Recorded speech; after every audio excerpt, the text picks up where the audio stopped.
Bien, donc bonsoir à tous. Je vais d'abord vous présenter à ma droite donc, Xavier Moreau. Xavier Moreau qui sera, je l'annonce ce soir, l'adjoint chargé du développement économique de notre élection. Et puis à côté de moi, il y a Henri Pardini, qui est un ami, qui est lui un technicien. Technicien puisqu'il est directeur du service commerce et artisanat à la ville d'Avignon.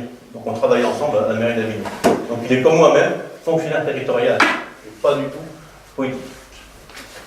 C'est vraiment son métier, il est technicien de ce domaine, commerce, artisanat.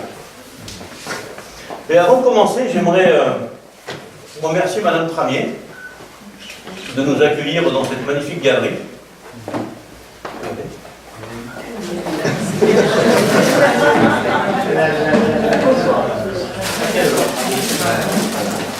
Voilà. Voilà. Merci beaucoup pour l'accueil. Merci.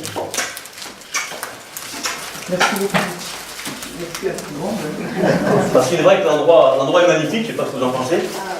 Ça change de la salle, je veux dire bébé.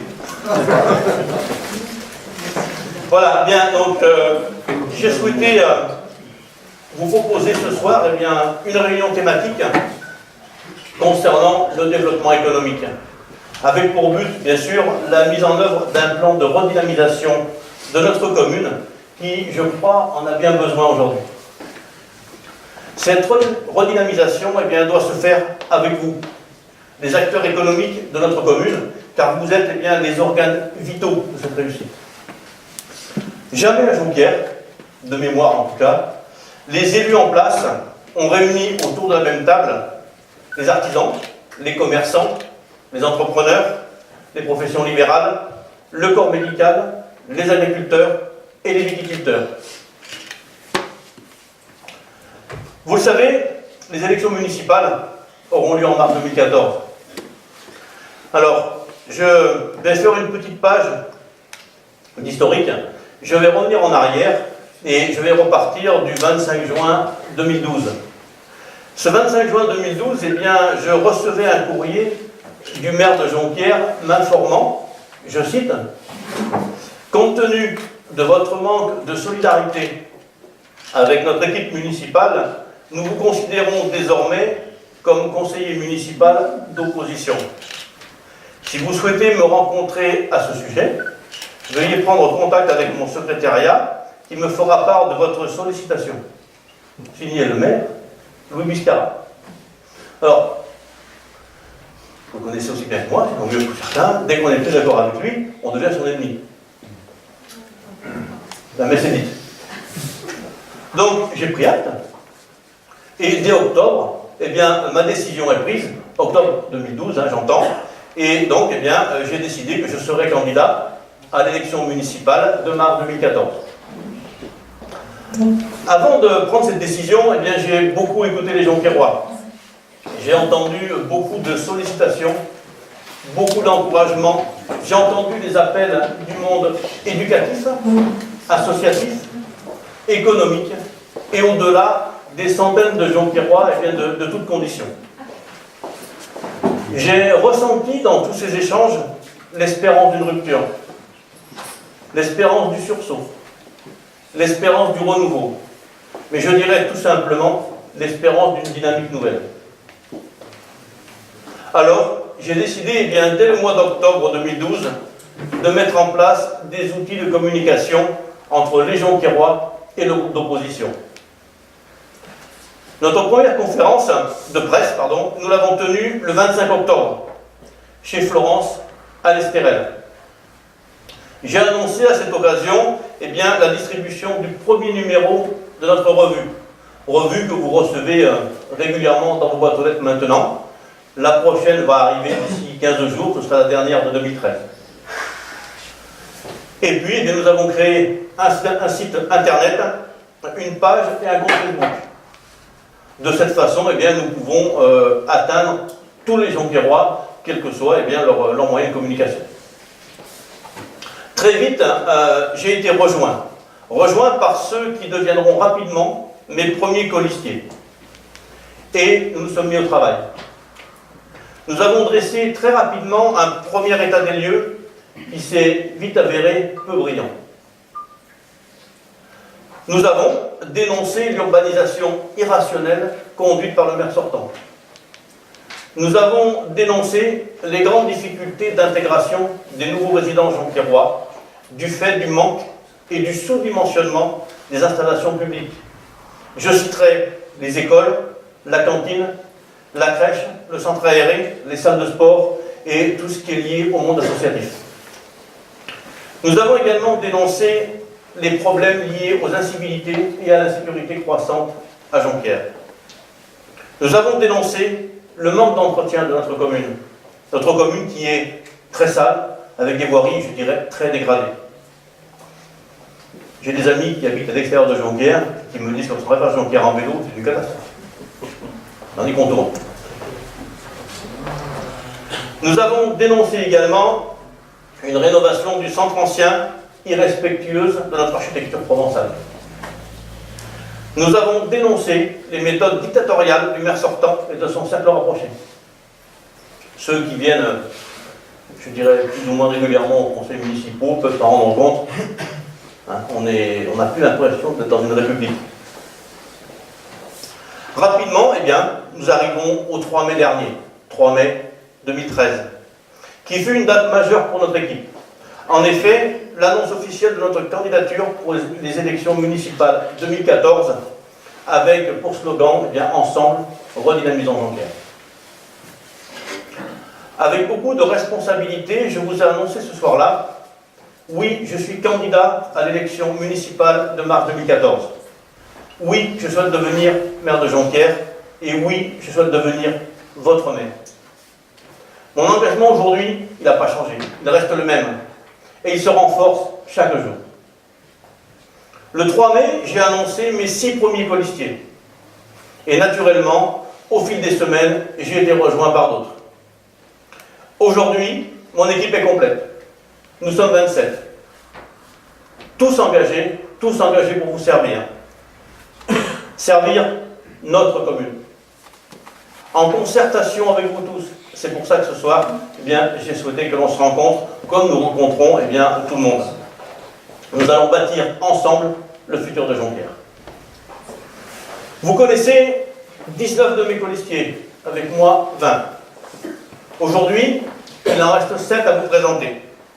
Alors, il faudra encore attendre un petit peu. Vous le savez, officiellement, nous sommes toujours les seuls candidats. A priori, je n'ai pas vu beaucoup plus aujourd'hui, mais il paraît que le collectif a annoncé sa liste. Bien, en ce qui nous concerne, on va attendre que le maire sortant dise ce qu'il fait et nous annoncerons à l'issue de son positionnement les 7 derniers. Ensemble, eh bien, nous écrirons une nouvelle page de Jonquière et nous allons renforcer ce tissu d'amitié et de solidarité qui a fait la force de notre village. Avec mon équipe, nous voulons incarner le centre de gravité du rassemblement, celui de tous les Jonquiérois, de tous les patriotes, républicains et humanistes. Le renouveau de la démocratie locale nous permettra de donner plus de vie à nos valeurs républicaines. Afin de clarifier les choses, et ça me semble important, puisque certains se plaisent à faire circuler des rumeurs, ça c'est le jeu, notre seule étiquette dans cette élection sera celle de Jonquière. Nous ne sommes pas, nous ne serons pas candidats d'un quelconque parti politique, mais candidats devant tous les Jonquiérois. Notre parti, notre seul parti, c'est Jonquière et ça restera Jonquière. J'y tiens, j'insiste, nous y tenons tous, c'est le point fort de cette équipe que l'on a montée, sans étiquette, sans parti, au-dessus des partis. Nous ne ferons pas non plus de cette élection le théâtre d'affrontements stériles qui, depuis un quart de siècle, rythme et dénature toutes les élections municipales jonquiéroises. Par le passé, certains l'ont vécu. Jonquière, sachez-le, constitue ma seule priorité, ma seule ligne d'horizon. Si vous me faites confiance en mars 2014, eh bien, je mettrai un terme à mon activité professionnelle, afin d'être un maire à plein temps, totalement disponible pour Jonquière, pour notre commune. Au-delà de mes colistiers, d'autres acteurs ont intégré l'équipe de campagne. Le 27 juin dernier, je vous ai annoncé le lancement de notre comité de soutien, présidé par Julien Biscara. Il est là-bas. Avance-toi, Julien. 36 ans, viticulteur, Jean Pierre. Il permet à celles et ceux qui le souhaitent, eh bien, d'apporter leur caution morale et de montrer leur attachement à nos idées et à nos valeurs pour Jonquière. J'ai également créé l'association Jonquière à venir, qui organise et favorise le dialogue et la projection pour le futur de notre village. Alors, j'en suis le président, mais je dirais que celui qui fait tout, c'est Robert. Il est derrière, Robert Martinez.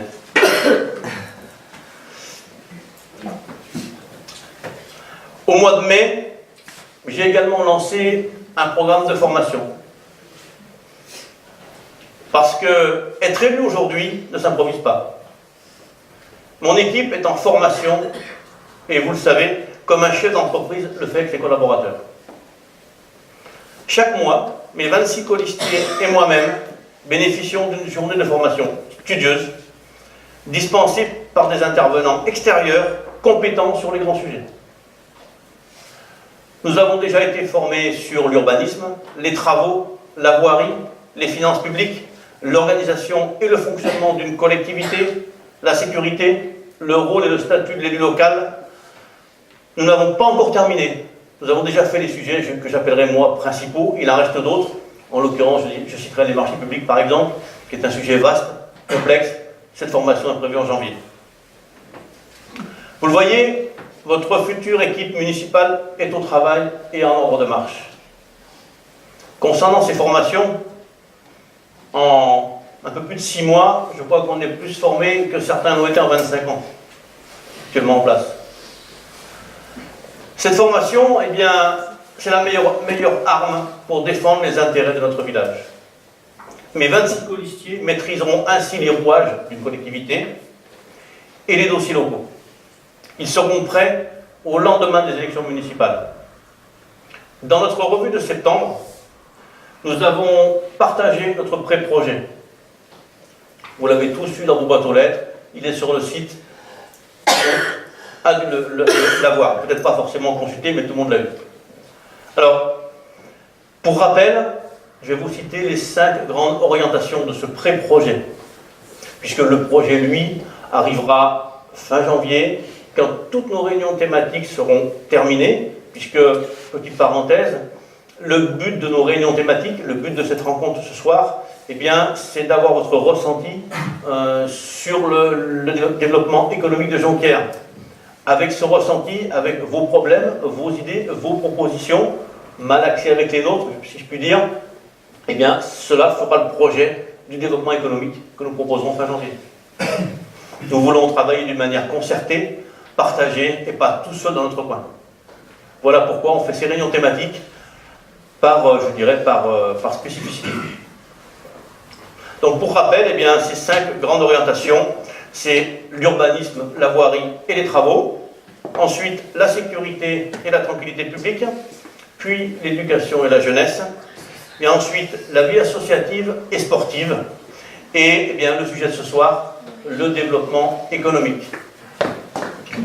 Alors, concernant ce développement économique, qui va maintenant être l'axe de notre soirée, donc je vais vous donner un petit peu notre point de vue, notre constat, nos idées, et puis ensuite, eh bien, je vous donnerai la parole, et puis eh bien, on échangera. Nous, en tout cas, nous considérons que nous pouvons être attractifs avec notre équilibre entre la vallée du Rhône et le Luberon. Il faut, je crois, se mettre au-dessus et regarder bien au-delà de Jonquière. Nous devrons et irons chercher et persuader des investisseurs de cette attractivité. D'ailleurs, nous avons à l'heure actuelle des contacts et nous mettrons tout en œuvre afin de créer de l'emploi durable sur notre commune. L'échangeur autoroutier à 7 à 9, le réseau ferroviaire, le transport fluvial, sans oublier la gare TGV, sont des atouts majeurs pour attirer des entreprises sur notre commune. L'attractivité de notre village doit s'appuyer notamment sur la qualité des services offerts à la population et aux entreprises. Nous devrons, entre autres, être en capacité à fournir de l'espace aménagé, en développant des zones d'activité artisanales et industrielles. Je sais, pour l'avoir évoqué avec certains, que des petites entreprises, des artisans, des professions libérales sont installés dans des communes limitrophes par manque de possibilités à Jonquière. Je trouve ça fort dommageable pour notre commune que certains aient été obligés d'aller à Camaret, à Orange ou ailleurs pour s'installer. Pour notre village, c'est une catastrophe économique. Le maire sortant sur ce sujet n'a jamais été d'une grande efficacité. À croire que le développement économique ne l'intéresse pas. Triste constat, mais constat. Concernant la viticulture, eh bien, le Vaucluse, et les viticulteurs le savent, est l'un des plus grands départements viticoles français. Plus de 15% du territoire est planté en vigne et nous produisons en Vaucluse près de la moitié des Côtes-du-Rhône. De la production des plants de vigne jusqu'à la commercialisation aux quatre coins du monde, la viticulture est la première force économique du Vaucluse avec plus de 6 000 emplois directs, 50 000 hectares de vignobles, 39 caves coopératives et plus de 600 particulières. Production annuelle de 2 millions d'hectolitres. L'agriculture, quant à elle, dans notre département, eh bien, se compose essentiellement de production fruits et légumes. Et là aussi, elle occupe 15% du territoire. Et se trouve être le deuxième secteur d'activité après la viticulture. À côté de cela, nous cultivons également des céréales, de la lavande, de l'huile d'olive, les truffes du Vaucluse, qui s'arrachent à prix d'or chez les plus fins gourmets. Alors, fort de la renommée de nos vignes, de nos vins, de nos champs de lavande, de nos oliviers, de notre agriculture, et de notre Mont Ventoux, pas l'oublier, notre toit, eh bien, qui font la beauté de nos paysages, et donc notre attractivité touristique, nous devons travailler ensemble, élus locaux et professionnels du monde de la viticulture, pour utiliser cette ressource, à mon sens, sous-exploitée. Je vous propose, dès notre élection, si vous le souhaitez, de travailler sur un projet de marché des producteurs locaux, où seraient associés les artisans et bien évidemment le commerce de proximité. Je vous propose également, ensemble, sur des projets de développement du tourisme vitivinicole, le no-tourisme et l'agritourisme, ainsi que du camping à la ferme, en associant à cette démarche les propriétaires de gîtes ruraux et de chambres d'hôtes. Je pense que le tourisme n'est pas assez développé sur Jonquière et sur les environs d'ailleurs. On parle de Jonquière parce que nous sommes à Jonquière, mais je pense que le problème est le même dans les villages aux alentours. Je pense que pour nous, c'est une manne que l'on doit exploiter, que l'on doit développer. On est un petit peu au centre de tout.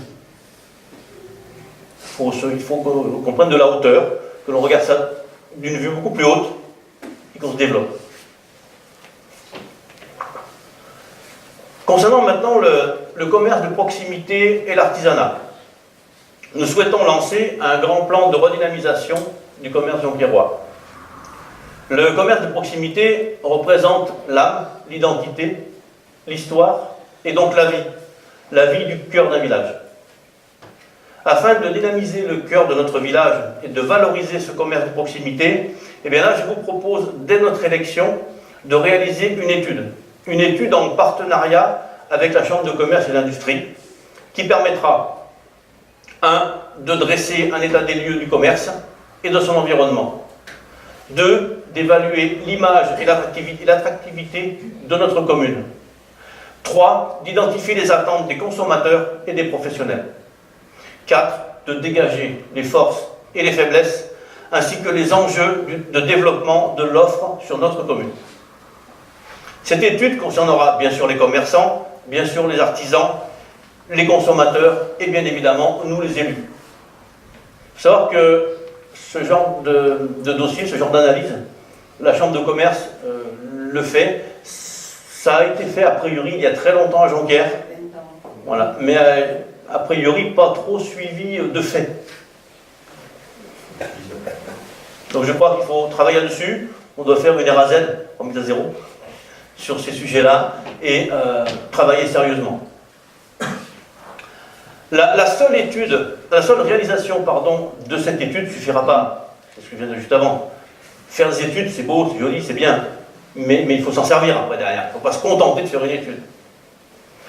Donc je vais avoir besoin de vous. Je veux établir un vrai dialogue entre vous, les professionnels, nous, les élus. Il est impératif de renouer le dialogue pour atteindre l'objectif commun, redynamiser Jonquière. Les élus, seuls de notre côté, on ne pourra rien. Vous, seuls du vôtre, ça va être difficile aussi. On doit se mettre autour de la même table, dialoguer, discuter, travailler. Tout d'abord, il me semble indispensable de recréer une association, celle des commerçants, des artisans. Pour moi, je pense qu'elle est l'outil indispensable au service du développement et de la promotion territoriale, à double rôle. Premièrement, être une force d'action pour attirer et fidéliser les consommateurs, pour développer l'action commerciale, des animations, des cartes de fidélité, des festivités particulières à Noël. Alors le marché de Noël à Jonquière, on pourra en parler après, on va sûrement en parler d'ailleurs, on n'en est pas loin. Je crois qu'il y a beaucoup de choses à faire, beaucoup de choses à travailler ensemble. Pour cela, eh bien, je veux mettre en place une organisation partenariale, en créant une commission extra-municipale rattachée à l'adjoint chargé du développement économique, Xavier Moreau. Commission extra-municipale composée d'élus, de commerçants, d'artisans, qui animera des groupes de travail qui proposeront des actions opérationnelles. Et là, il faudra se poser différentes questions. Tout d'abord, quoi, pourquoi, avec quel objectif? Ensuite, quand, comment, avec qui? Puis, eh bien, quels moyens techniques et financiers mobilisables? Ensuite, quel indicateur de réalisation? Cela, eh bien, autour de 4 grandes thématiques. Le développement commercial, la promotion, l'événement et le marketing, l'environnement et la convivialité, puis l'aménagement de l'espace public.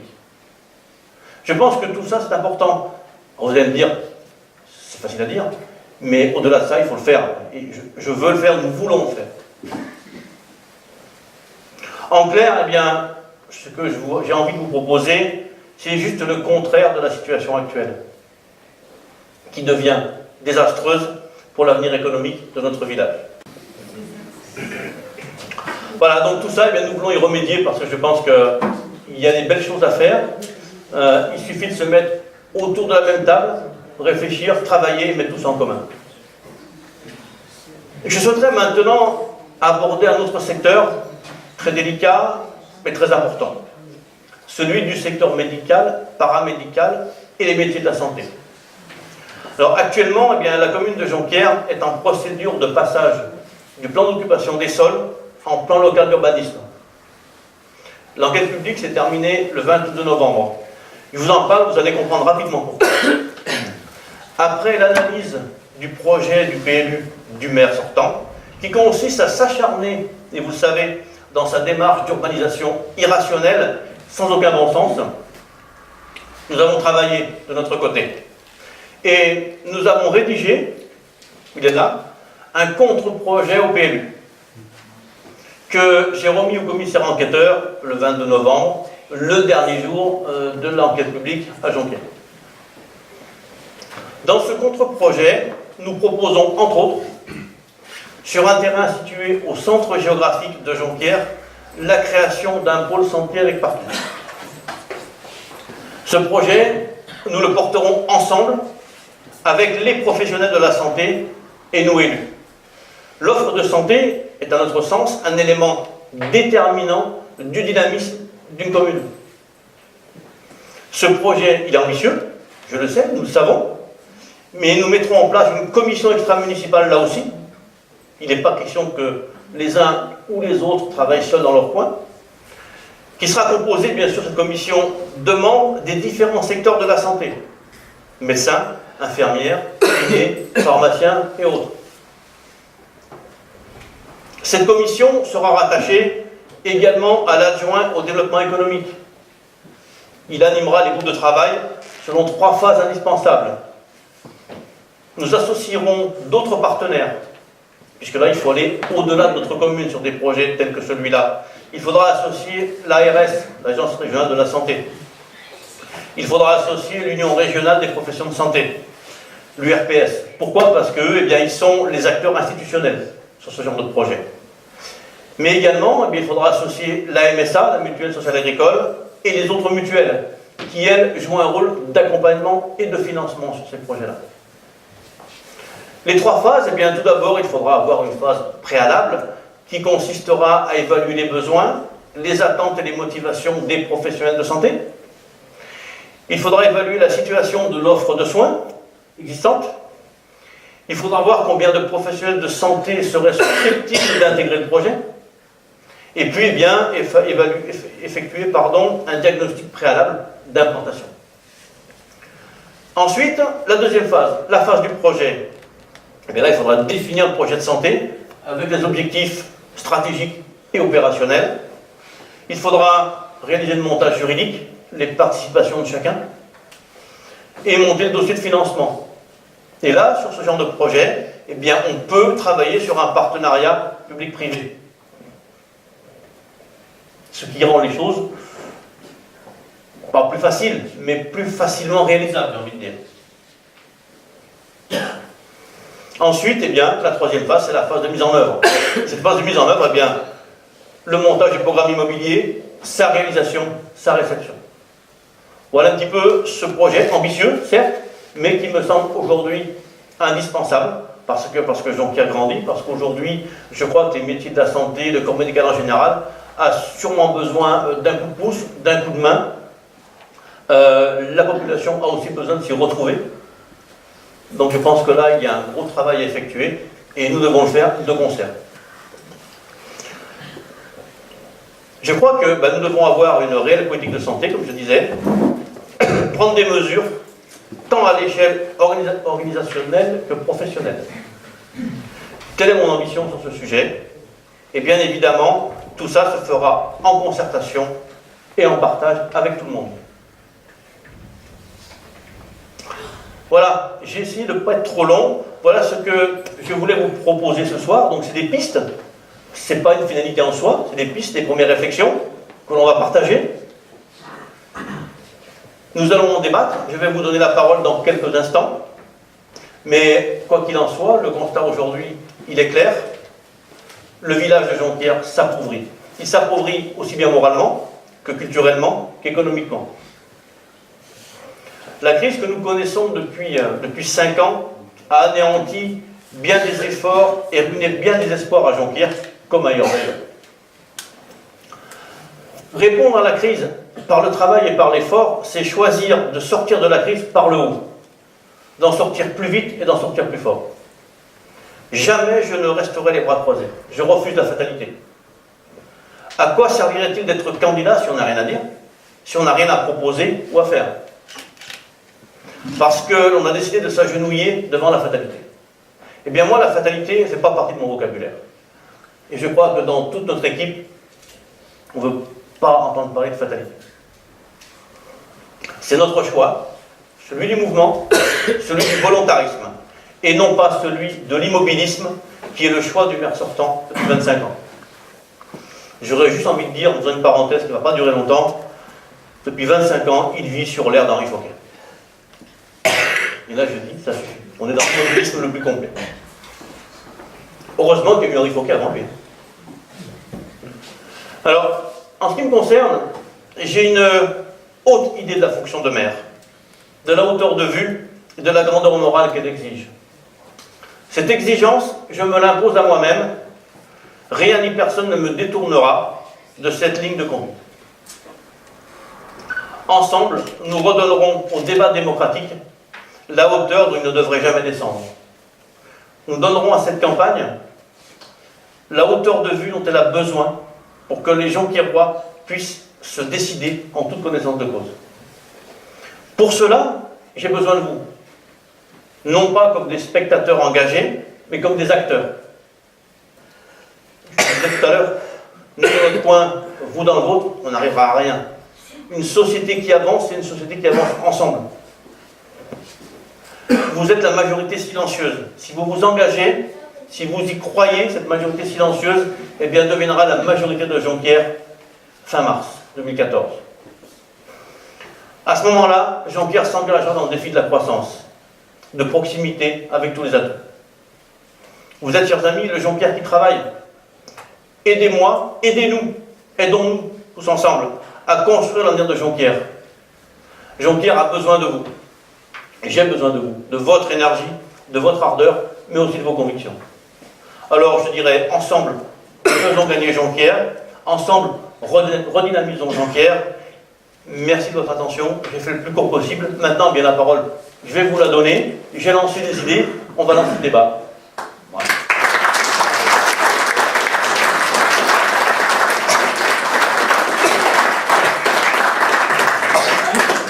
Merci. Alors, les questions, je dirais que c'est comme vous le voulez, dans l'ordre où vous le voulez. On y répondra avec le plus de spontanéité possible. Xavier, qui lui exerce dans le domaine viticole. Et puis donc mon ami Henri d'Avignon, qui lui pourra plus spécifiquement parler de tout ce qui est lié au commerce et l'artisanat, puisque c'est un technicien de ce milieu. Donc il pourra répondre à, je pense, beaucoup des questions qui seront posées. Je dis bien je pense, parce que on ne distribue pas les questions avant, au moins. On y va avec spontanéité. Voilà. Donc, qui souhaite poser une question? La première, ouais, vas-y Alain. voilà, sur, comme je viens de parler, sur l'agrandissement de Jonquière, tous ces lotissements qui se font et tout. Il y en a beaucoup qui comprennent, quoi, je pense. Ouais, alors. Ça grandit pour beaucoup de. Surtout pas des gens qui rentrent. Ouais, alors, l'urbanisation, que l'on juge, nous, irrationnelle. Voilà, on est un petit peu en dehors du sujet. Oui. Mais bon. Poser une question. Tout à fait, je te réponds. Personne me parle. Non, mais. Bientôt, on va arriver. Il y a l'ouverte, on va demander faire l'ouverte, sinon on se retrouve de l'autre côté. Ouais. C'est quand même ces personnes qui vont s'installer, si les commerces fonctionnaient bien, mais ça pourra amener tout un tas de nouveaux clients sur les commerces. Ouais, alors, je crois qu'il y a le problème. On va essayer de.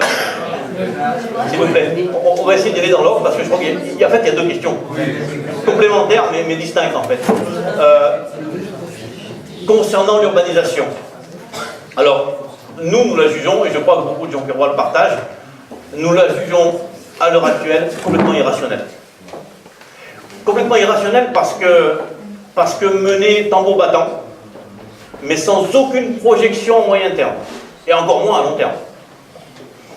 Jonquière, il y a 4 ans, faites une photo de Jonquière il y a 4 ans, faites une photo de Jonquière aujourd'hui. Mais vous ne connaissez pas le village, hein. Ça a poussé de partout. Mais la seule chose qui a poussé, c'est de l'habitation à usage, de l'immobilier à usage d'habitation, pardon.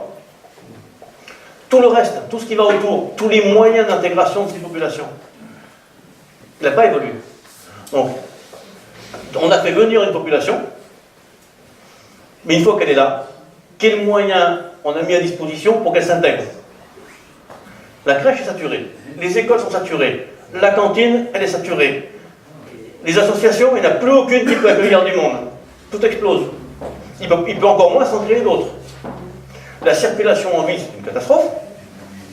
Tout est à revoir, tout à refaire. Tout est à faire, pardon. Aujourd'hui, il faut arrêter d'urbaniser à cette vitesse-là. Il faut remettre à niveau toutes les structures qui permettent l'intégration de ces populations. Et j'ai envie de dire, après on verra. Mais pour l'instant, donnons les moyens à ces nouveaux résidents jonquierois de s'intégrer. Après, pour répondre à Max, oui, c'est vrai que ça peut faciliter, ça peut permettre le développement du commerce, mais j'ai envie de dire que... Pardon ? À un certain niveau. Après, voilà, après ce que j'en pense moi, on va le partager. Hein. Ça dépend de la population. Voilà. Après, on a fait venir à Jonquière, j'aurais envie de dire, pas forcément une population qui fait ses courses dans le commerce de proximité. On a fait venir une population à Jonquière qui fait ses courses à l'extérieur, d'une part parce qu'ils travaillent, ou dans certains magasins parce qu'ils ne travaillent pas justement. Mais qui ne vont pas aller, qui vont pas aller faire leurs courses chez le petit commerçant. Donc, je crois que là, il faut faire attention quand on parle d'urbanisation. Il n'y a pas que le fait de faire grimper les chiffres. Aujourd'hui, une commune, on va parler, je l'ai évoqué un petit peu il y a 15 jours, on a fait beaucoup de logements sociaux à Jonquière, on a fait aussi beaucoup de logements usage d'habitation privatifs sur des petites parcelles pour des familles pour des familles qui peuvent accéder à la propriété, mais avec des revenus moyens, pas des gros revenus. Donc, le social, oui, il en faut, mais il en faut d'une manière raisonnée. Pourquoi? Parce que plus on fait de social de logements sociaux dans une commune, et je dis bien il en faut, mais plus on en fait, plus on appauvrit la commune derrière. Et ça, c'est pas une critique, c'est comme ça, c'est l'équilibre, c'est un équilibre. Plus on fait du social au détriment du reste, plus on s'appauvrit. Ça, il faut le contrecarrer. Comment on contrecarre ça? Eh bien, en parallèle du logement social qu'il faut faire, on est bien d'accord, d'une manière raisonnée, il faut faire en parallèle du projet immobilier pour des gens qui ont des revenus conséquents, qui eux vont équilibrer tout ça. Ne faire venir que des populations bien qui appauvrissent la commune, on va reculer, on va régresser. Et c'est pas une population qui ira acheter le vin dans les caves, qui ira acheter son pain. Ça va pas durer longtemps, mais qui va acheter son steak chez Bigogne, ou autre.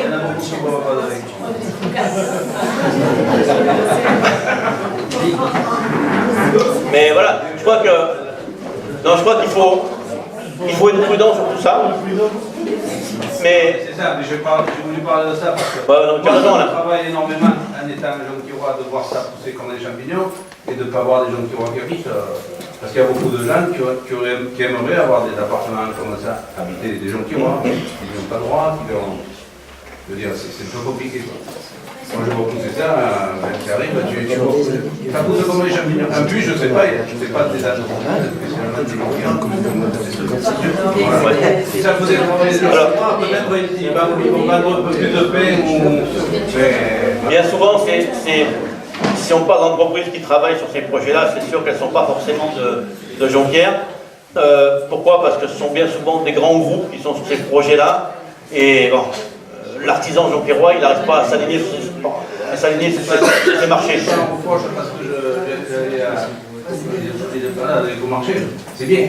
Mais dans un truc comme Jonquière, il n'est pas normal d'avoir un fruit et légumes, un boucher qui va disparaître. C'est pas normal. Ouais, d'accord, c'est pour ça que. Par rapport à... Donc, je crois qu'il a dû partir. Ça devrait exister, c'est pas normal. Je veux dire, un fruit et légumes, ouais. boulanger, là, mais je veux dire. Il faut les clients, oui, c'est pour ça qu'il faut. Alors, il faudrait qu'il y ait un avantage, un boulanger, fruits et légumes. Si la boucherie n'est pas reprise à Jonquière, et malheureusement, mal parti, c'est une catastrophe pour le commerce de proximité. Pour les journaux, Pour tout.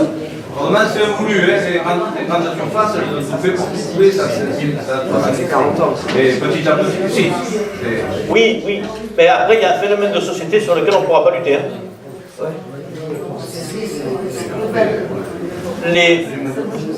Oui. Je voudrais savoir au niveau de la zone de la Grange Blanche, votre position par rapport à la CCPRO et comment vous allez vous positionner et qu'est-ce que vous allez faire. Alors, parce que vous parlez d'amener des entreprises sur Jonquière, mais vous les mettez ces entreprises. Alors, Grange Blanche, j'ai envie de dire que ça fait très longtemps qu'on en parle à Jonquière, très longtemps que l'équipe en place, en tout cas, l'évoque régulièrement. Mais il s'y passe, à part des fouilles préhistoriques, il ne s'y passe jamais rien. Non, mais en plus, moi je le sais pour avoir consulté Louis il y a 3 semaines. Donc apparemment, ça sortira de terre, on ne savait même pas quand. Et puis quand on s'adresse à lui, il vous renvoie directement sur M. Rochebonne, parce que lui, finalement, il ne sait pas. Et donc on se dit, est-ce qu'un jour il y aura, parce que il ne faut pas dire on va accueillir les entreprises, il n'y a pas d'endroit pour les accueillir les entreprises. Donc est-ce que vous avez d'autres pistes ou vous êtes toujours dans l'optique de la Grange Blanche? Nous, ce qu'on veut, c'est proposer quelque chose de concret en zone d'activité commercial et industriel, parce que nous devons ramener de l'emploi durable à Jonquière. Grange Blanche en fait partie.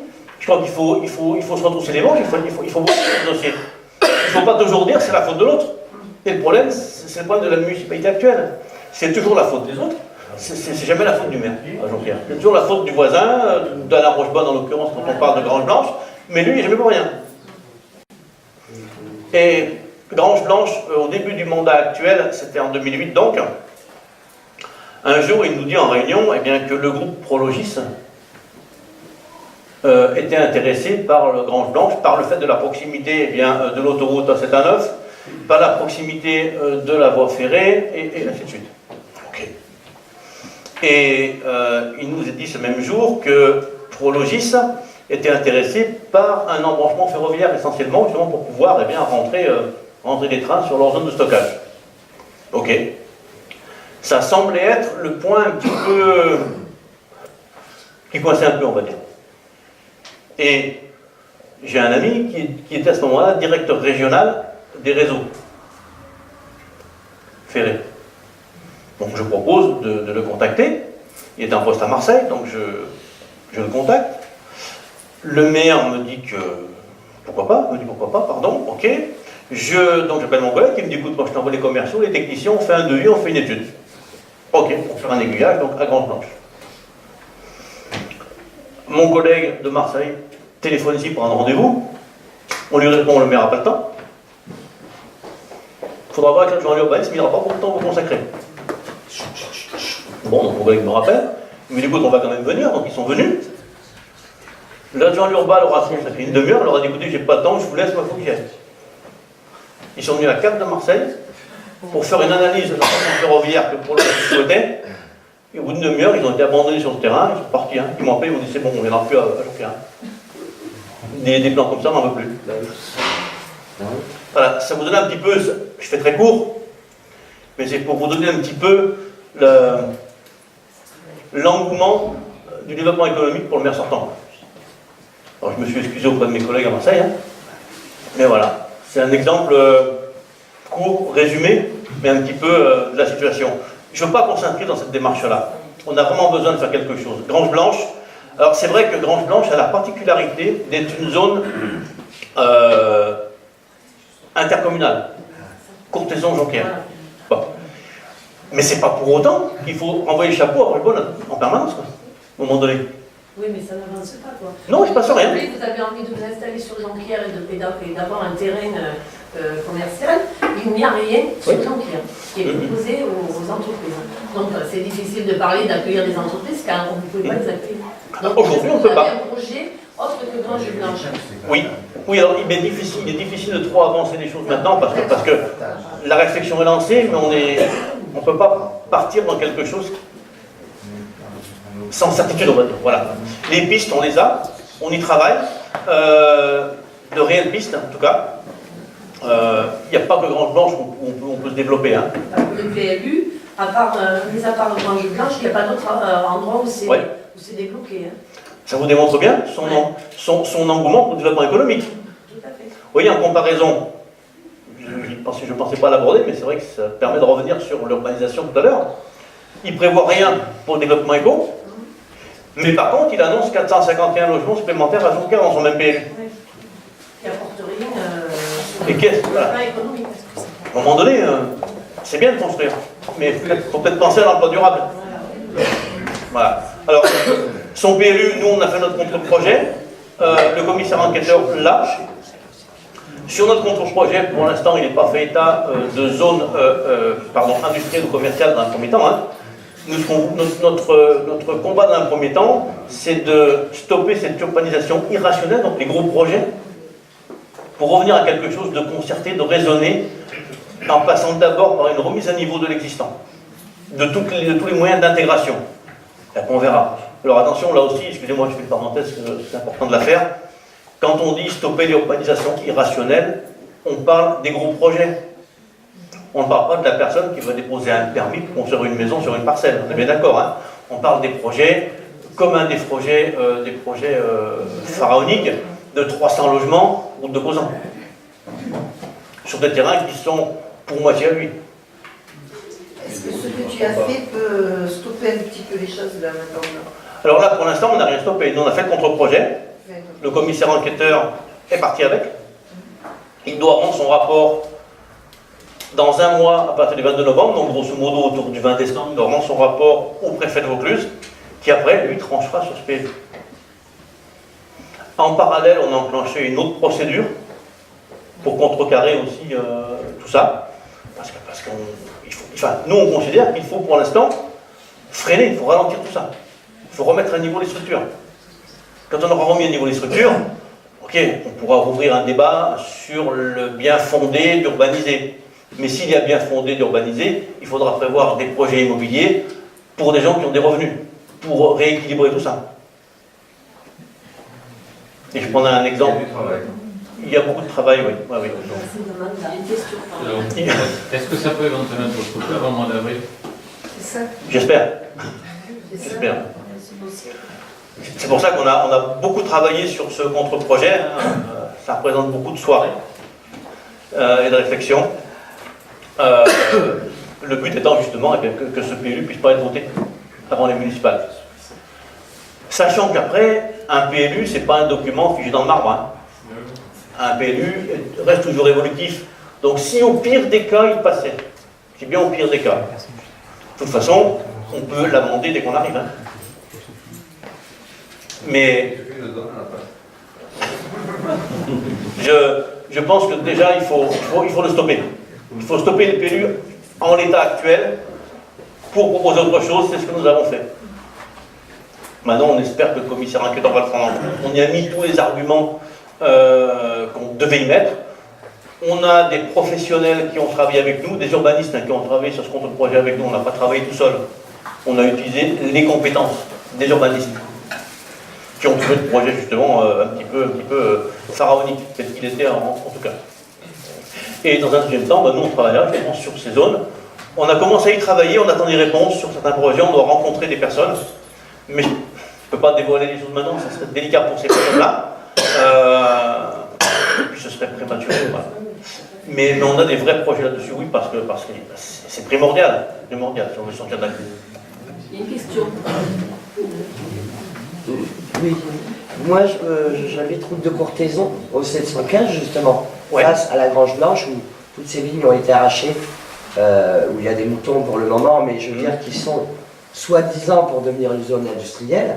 Alors moi il y a un truc qui me chagrine quand même, parce que ma maison qui est en face, moi je ne peux même pas élever 6 poules sans faire une installation de malade, parce que j'ai les 9 fontaines chez moi, mais apparemment que chez moi, parce qu'en face les vignes étaient traitées au soufre. Une fontaine, ça rentre pas. Derrière, il y a des terres agricoles. C'est pareil, traitement. C'est la mairie qui vous a refusé d'avoir des poules. Ah mais non, moi quand j'ai acheté, je l'ai acheté en connaissance de cause la maison. Ouais. Mais dans mon acte de vente, j'ai un truc de dingue, mais de dingue. Je suis sur la réserve d'eau des 2 communes de Jonquière. Ah d'accord. Voilà, les 9 fonds. Et ce qui me travaille quand même, c'est qu'à côté, le gars il traite. J'ai des fois la voiture bleue ou jaune sur un traitement. En face, c'était pareil. Moi, je ne peux pas élever 3 poules, sinon il faut un tout à l'égout pour les poules, enfin, je veux dire, un truc de dingue. Derrière, j'ai un stock de voitures qui s'agrandit, qui se décompose sur place. J'ai alerté, voilà, super gars, super voisin, 3 plafonds bousillés dans ma baraque avec ses armes, qui menacent de tomber aussi sur ma toiture et dans le jardin. Prions pour qu'on n'y soit pas parce que de la hauteur on sera mort. Alors moi j'ai plein de contraintes. Là, on parle d'une zone industrielle sur une nappe, enfin une réserve aquifère. Je me dis, il y a autre chose dessous ce truc-là, ce terrain. Moi, on ne me fera pas croire que c'était pour une zone industrielle. Je ne sais pas ce qu'il prévoit là-dessus. C'est une zone intercommunale liée à l'entreprise. Hein. C'est pour l'entreprise. Hein. Ouais. Je vois pas. Ça paraît grandiose. Il en faut combien d'entreprises pour meubler ça? Il y a trop de parties pour. C'est récent, je le sais. Une partie pour les petites entreprises et une partie pour les plus grandes. Voilà, parce qu'il peut y avoir une plateforme de stockage, des entrepôts de stockage. C'est pour ça qu'à l'époque, Prologis s'était positionné. Qui n'apportent pas d'emploi. Oui. Moi, ma maison, vaut mieux que je la vende parce que le prix, il va pas. Et donc, il y aura une partie qui sera pour les entreprises. Oui, c'est mieux la vendre. Si un jour, ça a lieu parce que... Alors, j'ai envie de dire que je pense que ça n'a pas... Je pense qu'il faut toujours être prudent quand on s'avance sur ce genre de débat, mais je pense qu'il y a surtout un manque de volonté. Je pense que si on remonte les manches, si on va au fond des problèmes, que l'on va frapper aux portes, que l'on va chercher d'investisseurs, on doit arriver, placé comme on est placé géographiquement et stratégiquement, on doit arriver à attirer de l'investisseur. Non mais ça, apparemment, dans M. Rochebonne, parce que Louis m'a renvoyé sur un rendez-vous avec M. Rochebonne, et donc il m'a accompagné. Et ils ont des investisseurs. D'ailleurs, M. Rochebonne disait qu'il avait une entreprise qui s'était proposée, qui allait créer 300 emplois. Et ils ont des gros soucis avec l'administration par rapport aux fouilles, etc. Et donc, comme ça n'avance pas, l'entreprise est partie ailleurs. Mais ça, en 2008, ils en parlaient déjà de ça. Voilà, donc voilà ce qu'ils Moi, je suis rentré dans leur équipe en 2008, Voilà. Vous le savez. En 2008, c'était déjà évoqué ça. Parce que les On est en 2013, hein. investisseurs, ils y C'est en sont. 2014. Les investisseurs, ils y sont. Ouais, mais c'était les mêmes en 2008. Hein. Ah, mais... Et je vais faire un peu d'humour, je vais dire c'est comme la salle des fêtes qui vont mettre du 25 ans sur un autre sujet. Hein.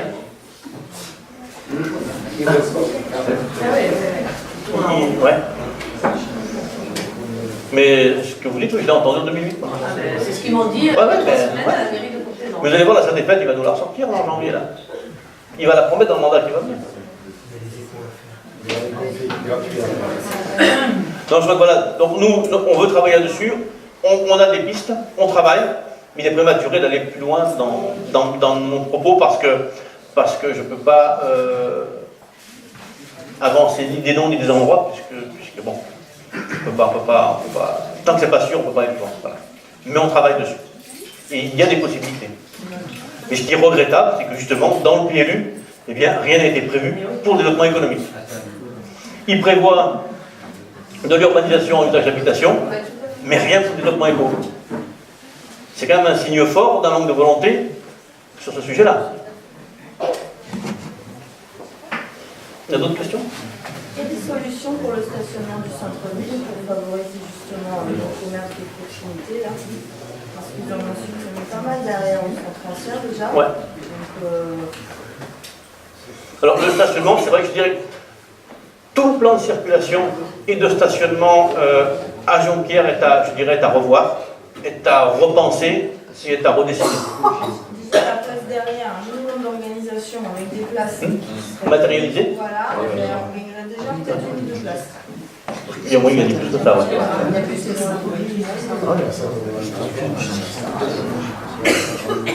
Ça fait partie des ambitions là aussi, hein, retravailler le plan de stationnement en ville.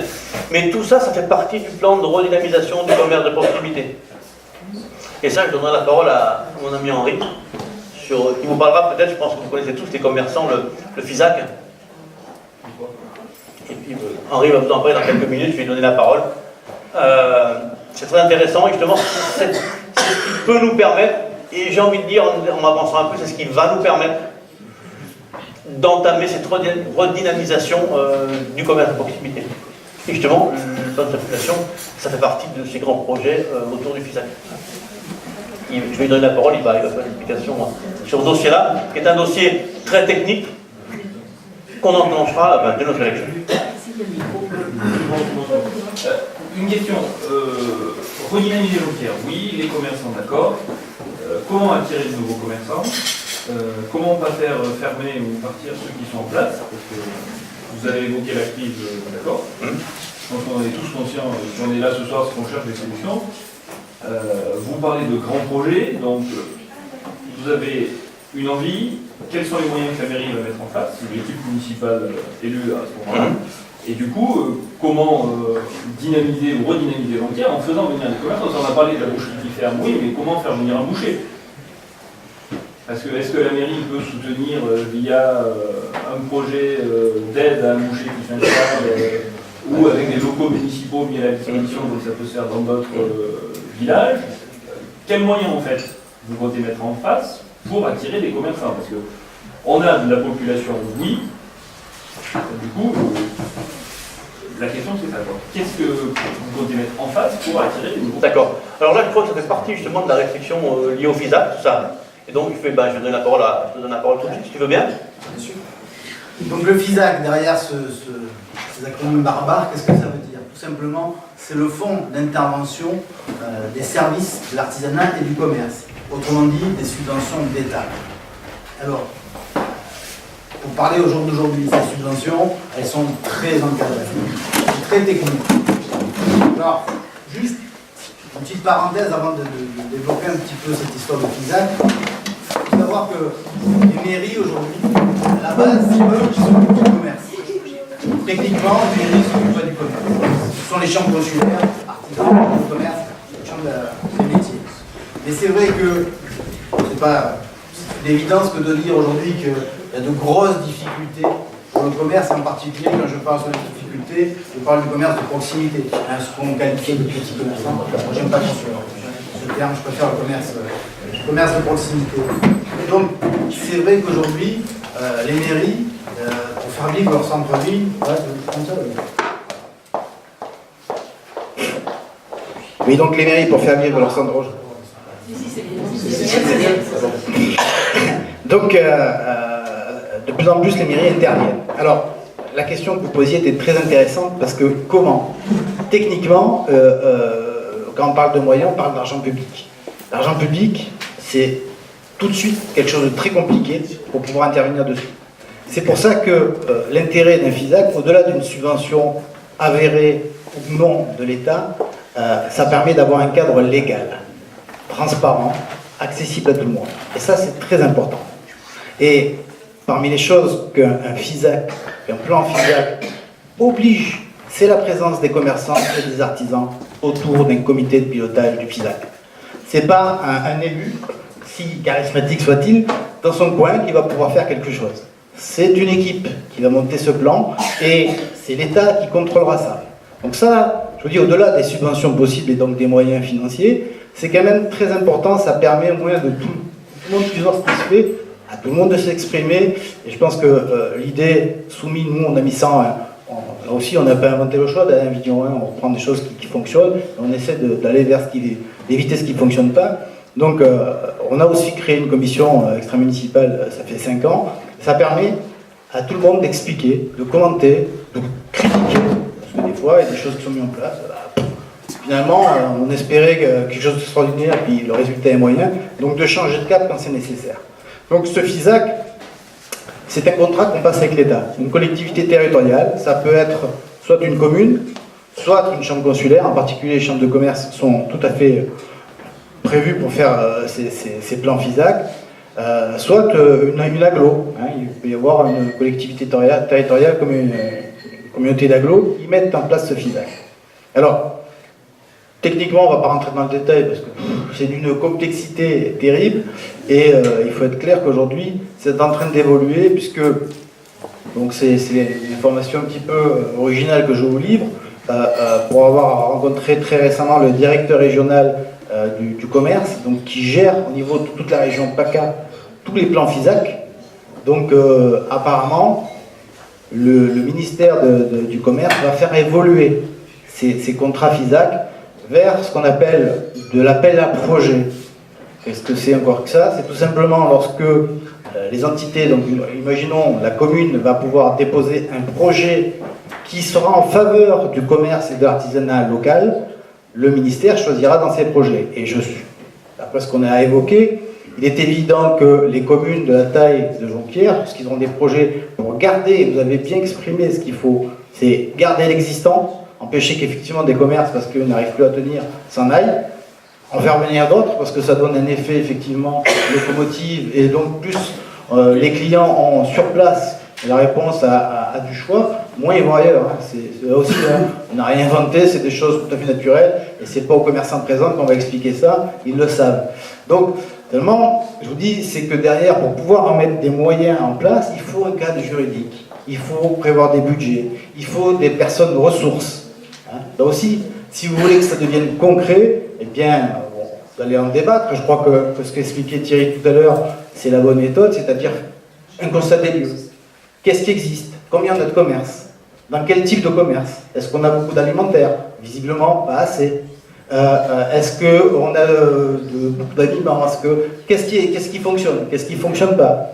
Il faut faire des enquêtes auprès des commerçants parce qu'il faut qu'ils puissent s'exprimer sur leurs difficultés sur leurs attentes auprès des clients, des citoyens, et peut-être même au niveau hors commune, savoir s'il y a des gens qui viennent de l'extérieur de la commune. S'ils viennent, pourquoi? S'ils ne viennent pas, pourquoi? C'est déjà un état des lieux. Ensuite, vous allez imaginer ce plan FISAC. Et là encore, ce qu'on disait tout à l'heure, c'est que ce n'est pas un élu dans son coin qui va faire un plan FISAC. Ça ne marche pas. C'est clair. C'est des gens autour d'une table, des professionnels, qui vont dire, voilà, alors nous on s'est aperçu que, effectivement, le stationnement, c'est pas ça. Donc, le client qui veut venir dans mon commerce, il ne peut pas se stationner, ou il va tourner 3 fois, etc. Qu'est-ce qu'il va faire? Il va aller à la grande surface du coin. Vous le savez tous, voilà. Donc, qu'est-ce qu'on fait? Combien on a besoin de place? Et je veux dire, il faut arriver à quantifier et à organiser ça. C'est ça un FISAC. Un FISAC, ça sert à ça. À créer, c'est un plan d'opération urbaine, donc soutenu, parce que c'est une facilité de langage, on dit FISAC, mais en fait, le véritable titre de cette opération, ce sont des opérations urbaines de requalification du commerce. Donc, pour conserver ce commerce de proximité, je crois que tout le monde aujourd'hui, toutes les mairies et quels que soient les élus, ont bien conscience que c'est plus qu'important. Ça fait vivre la commune à tous les sens du terme. Voilà. Donc si vous avez des questions par rapport à ça, bien sûr, je suis là ce soir pour vous répondre là-dessus. J'ai déjà tout expliqué? On va commencer dans ces cas-là, voilà. Et il y a tout ça à dire parce qu'il y a beaucoup à faire, parce qu'il y a un passage énorme sur Jonquière. Et on ne perd pas que la clientèle de Jonquière. Les gens qui passent à travers le village et le centre de circulation qui n'est pas bon, les gens ils font ça, ils passent au centre-ville. Après, le problème de tout le monde ne peut pas passer non plus au centre-ville et les feux sont compliqués à gérer. Donc il y a vraiment, oui, un gros travail là-dessus, et après, c'est très important ce que vous dites, madame, parce que non seulement on a les flux des véhicules, mais aussi on a les flux piétons. Là aussi, c'est... Pourquoi un commerce? Vous prenez un commerçant lambda, un bon commerçant, avec un magasin sympathique, vous l'installez dans un endroit qui fonctionne du feu de Dieu, vous l'installez dans un autre endroit, il ne touche pas galette. Quelle est cette magie? La magie, c'est que cet emplacement, il va être dans un flux piéton ou pas. La magie, c'est ça à la base. Pour vous donner une information, là encore, moi, on n'a pas de science, on communique ce soir sur des expériences que vous avez mises en place, et sur cette expérience que, bien volontiers, je vais partager avec vous. On a, par exemple, dans ce FISAC, acquis des moyens de contrôle de nos opérations d'animation, de contrôle de fréquentation de la ville. Comment ça se passe? Ce sont des compteurs automatiques piétons. Après, ça ne veut pas dire qu'il faut en mettre dans chaque village, mais c'est pour vous donner une idée de l'importance de ça, de ces flux piétons, de comment les gens déambulent par rapport au commerce dans un lieu, que ce soit une commune ou au quartier d'une grande ville. Donc ces flux piétons, ces compteurs automatiques, nous disent combien de gens passent à tel endroit.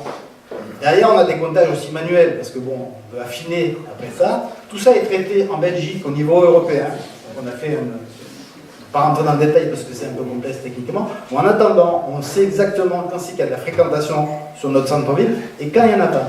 Et lorsqu'on fait une opération d'animation commerciale, et puis on voit vite si ça marche ou pas. Parce que le problème, c'est que tout est subjectif. Et puis on a des commerçants qui sont dans leur boutique, ils ne voient pas. Ils sont en train de travailler, ils peuvent pas être dans la boutique et dans les rues de la ville pour voir si ça se passe bien, s'il y a du monde, etc. Sauf que derrière, c'est très facile de dire, cette année, on a fait l'opération des fêtes des mères, on a fait ça, et bien on a eu tant de personnes dans les rues, ou pas. Ça, c'est très important. Et en plus, l'État, vous savez, c'est comme ça fonctionne pour toutes les subventions. Quand il vous donne des subventions pour réaliser quelque chose, il vous demande des comptes, il vous demande des bilans. Et en particulier, dans les bilans, c'est tout ce qui peut démontrer que, avant les opérations qui sont liées à la subvention, et après, il y a eu, bien évidemment, ce qu'on espère tous, il y a eu une amélioration, c'est-à-dire que si votre comptage piéton avant il était à tel endroit, n'importe quoi, à 5000 passages jour, si derrière, après avoir fait les opérations de recommercialisation, de communication, etc., vous êtes à 10 000, vous avez gagné. Le FISAC, il a servi à quelque chose. Et donc vous pourrez, parce qu'il y a plusieurs tranches, il y a plusieurs choses dans les FISAC. Par exemple, aujourd'hui, quelque chose de très important qu'on met en œuvre, c'est les aides directes. Ça, même si, je pense que même si le FISAC, dans sa finalité, se modifie, je pense que le principe des aides directes à la modernisation, c'est quelque chose de direct, c'est-à-dire qu'on va aider financièrement des commerçants à, par exemple, se mettre en conformité avec, vous savez qu'à partir du 1er janvier 2015, vous avez obligation, mesdames et messieurs artisans et commerçants, à accueillir du public, donc dans les établissements, dans les ERP5, comme on dit, c'est-à-dire que vous serez obligé d'avoir tout ce qui est accessibilité aux personnes à mobilité réduite. Ça a un coût. C'est bien, c'est très bien, je veux dire, personne ne conteste, mais derrière, ça a un coût. Un FISAC, ça peut permettre de vous aider à réaliser le dossier, éventuellement d'avoir le principe de ne pas faire ces travaux, parce que dans certains cas, c'est possible. Si économiquement les travaux qu'on vous demande de faire sont supérieurs à 10% de la valeur du commerce, il n'y a pas de travaux.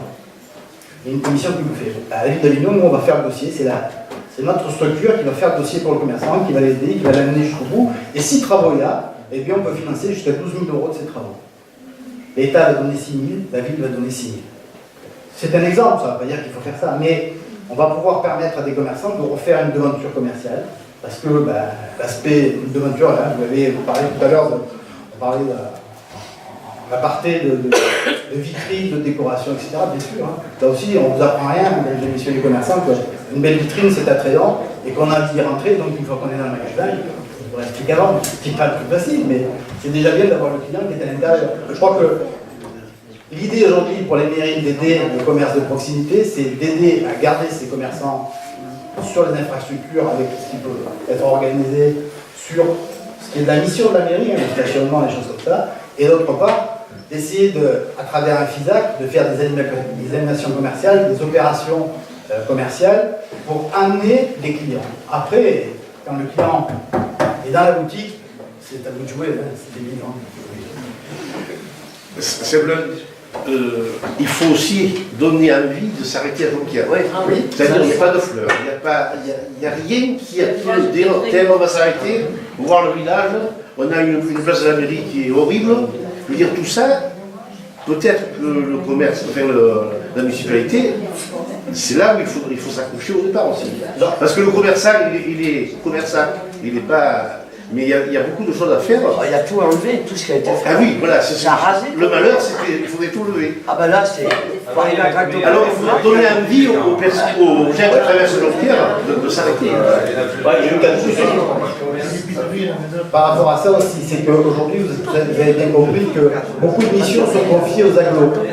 Parce que, voilà, la question du transport. Souvent, le développement économique, alors je ne sais pas ce qu'il en est à Jonquière, le développement économique, et dont le commerce de proximité fait partie, sont confiés à l'agglo. On ne met pas en doute les qualités des personnes qui sont à l'agglo, mais la proximité, quand même, c'est souvent l'élu. Hein. En l'occurrence, c'est mon collègue à côté de moi. Donc, c'est plus facile pour le commerçant d'aller lui dire ben, voilà, ça serait bien que tu mettes quelques fleurs, etc. Et il ne pourra pas répondre non, ça c'est la compétence de l'agglo. Ça veut dire qu'à un moment donné, dans les décisions qui seront prises, il faudra faire voter au niveau de l'agglo la compétence, la rétro-compétence de l'aspect économique, en particulier du commerce de proximité. Parce que sinon, vous aurez de grosses difficultés, y compris à monter le FISAC. C'est du réglementaire tout ça, mais c'est des choses, d'ailleurs c'est un petit peu ce qu'on a vu ensemble, hein, on a déjà déblayé un petit peu tout ça, parce que c'est quand même assez complexe. Hein, c'est pas trop, ça c'est la cuisine, on va dire, c'est pas trop ce qui nous intéresse. Ce qui nous intéresse, c'est que les actions, comme vous disiez monsieur, puissent être mises en œuvre. Donc ça veut dire que déjà, il faut prévoir réglementairement tout ça pour que ça puisse se mettre en œuvre comme il y aura les décisions. Mais les décorations de Noël, ça vient des communes, c'est pas obligé que ce soit les communes. Parce que je pense que ce soit pour plusieurs Châteauneuf, tout ça a été éliminé, Jonquière, il n'y a même pas encore les roches, les gens. Alors, t'inquiète pas, après les laisse justement. Oui, C'est vrai que l'aspect. Les agriculteurs, bien février, les agriculteurs. Je crois qu'il y a l'aspect décoration de Noël, puisque tu en parles. C'est vrai qu'à Jonquière, c'est le premier adjoint qui a décidé tous les ans de repousser l'échéance. Oui. Il déclenche un peu plus tard. On économise. C'est pour Cameroun. Voilà.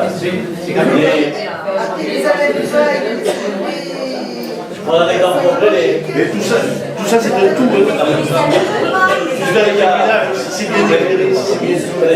Jusqu'à il y a 2 ans, il y avait 4 sapins qui étaient achetés par la mairie.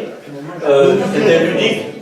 les enfants des écoles venaient avec les chambres aérées, venaient décorer des sapins, c'était agréable. Ils ont été supprimés l'année dernière, bon, sans raison apparente, puisque vous, 4 sapins, c'est pas non plus. C'est le seul village La rue du village, hein. Pardon? Le seul village de France où il n'y a pas de sapin de Noël. Il n'y a plus de sapins. Il n'y a plus de sapins. Il y avait.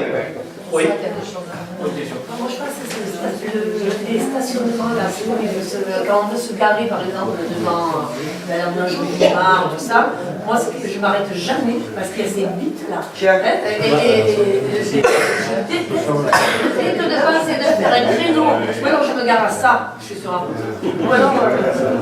Elles sont toutes rabotées. Hein. Non, C'est vrai que. Il n'y a pas que les femmes. Il est vrai que.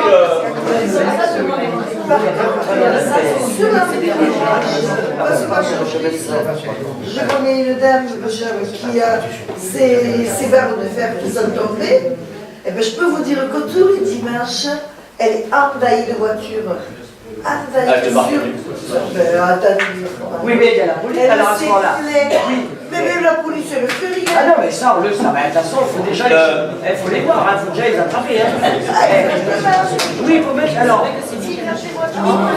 les infirmières aussi.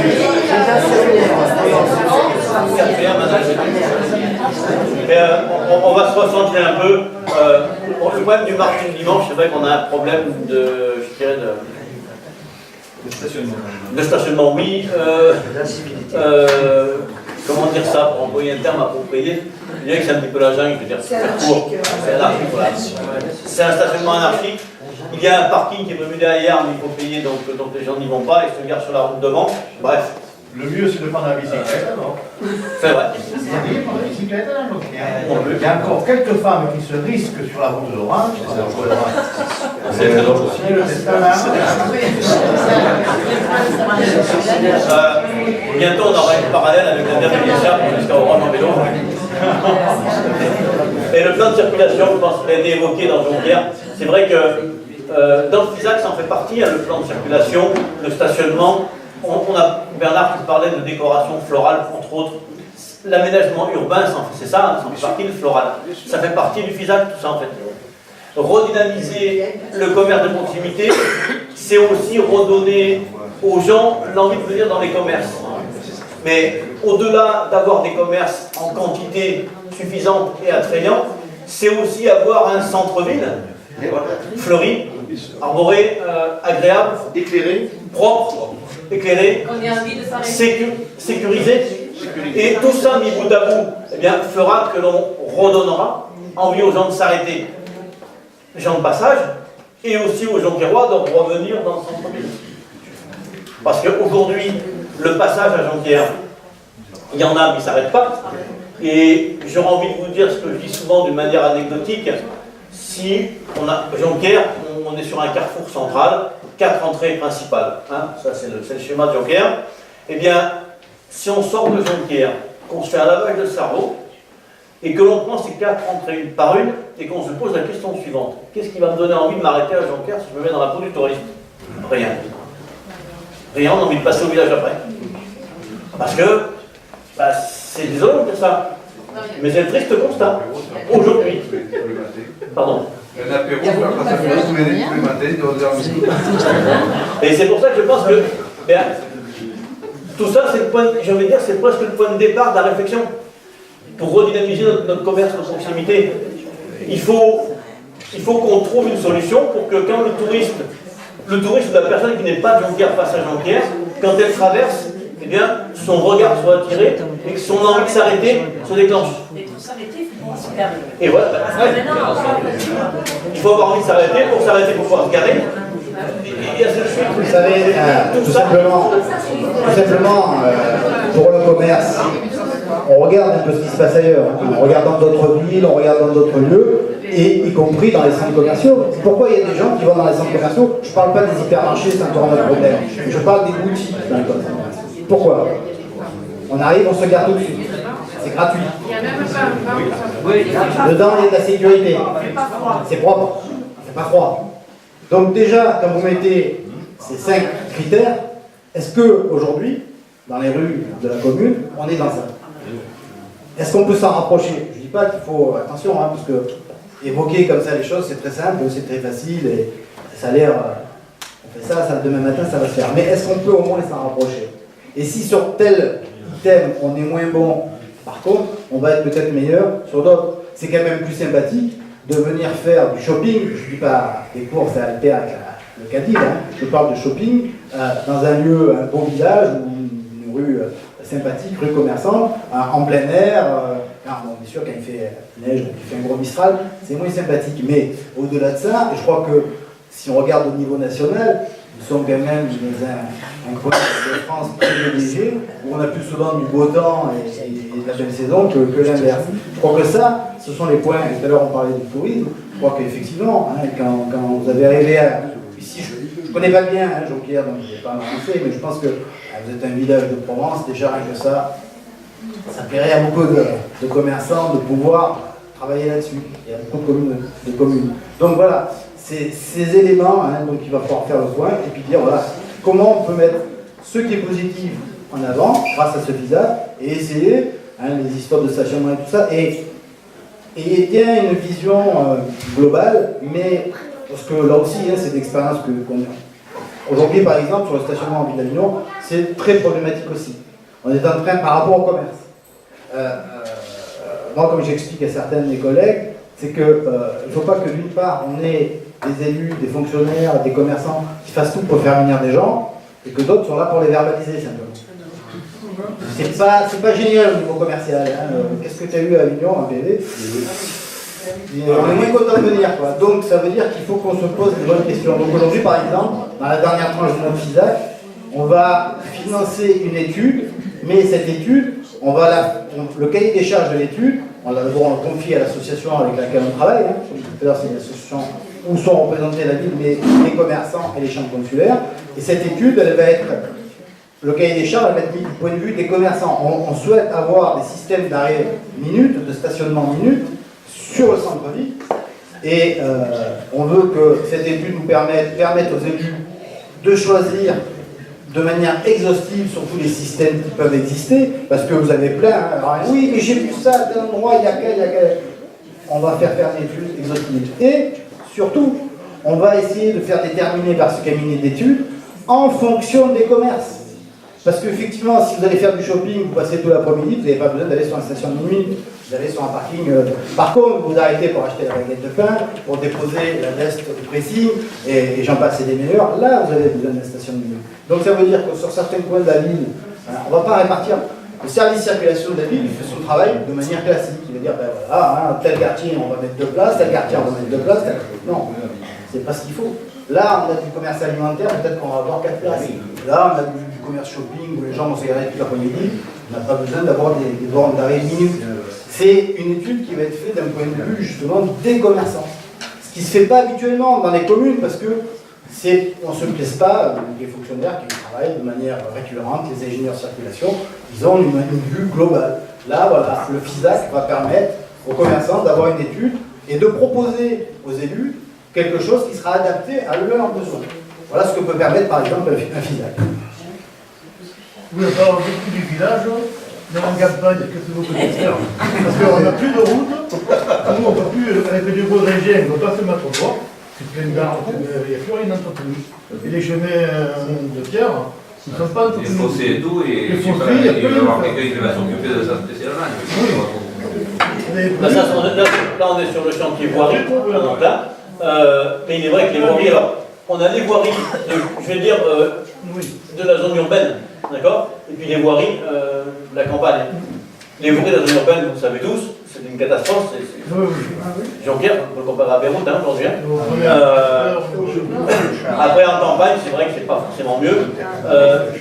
On est surtout dans du manque d'entretien. On est dans un manque d'entretien. Vous parlez de fossés qui ne sont pas nettoyés, qui ne sont pas épurés.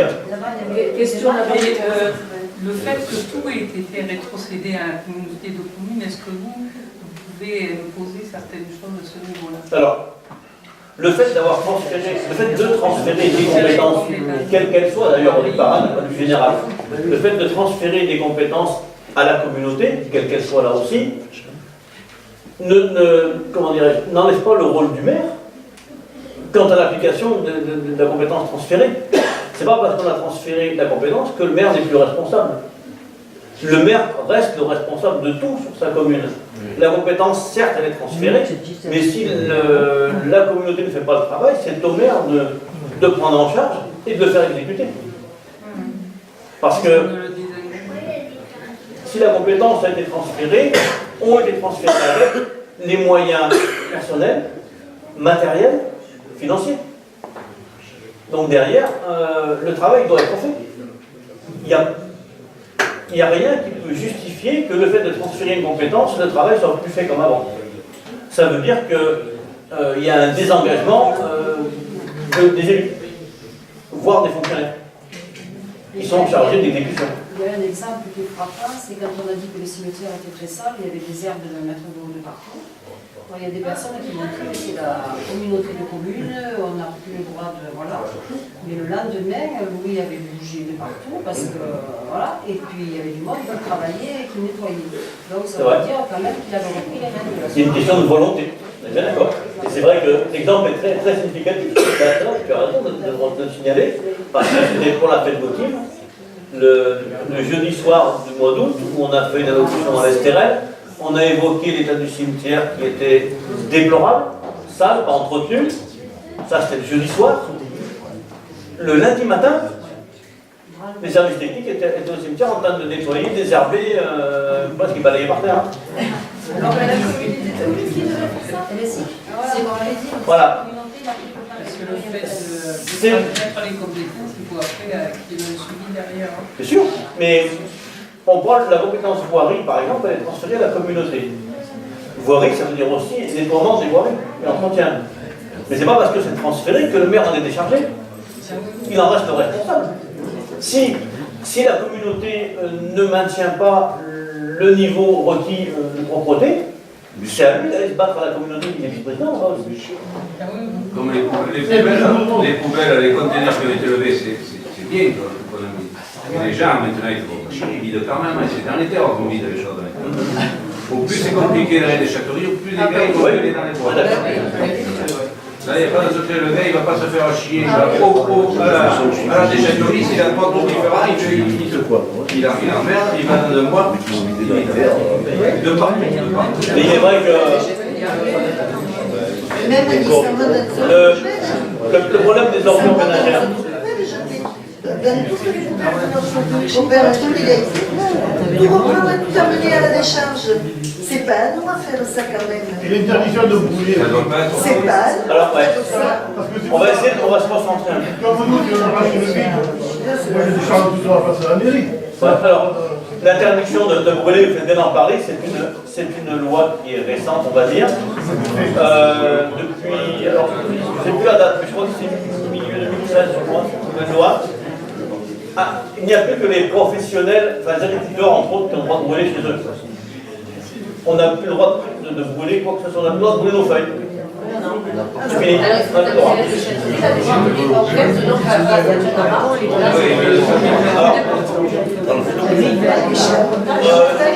Je dirais que ce problème-là, au niveau municipal, on le subit aussi. Hein. Il y a une loi, c'est loi nationale. Là, malheureusement, on n'a pas de levier. S'il vous plaît. Je reviens 2 secondes au brouillage. S'il vous plaît. 2 secondes.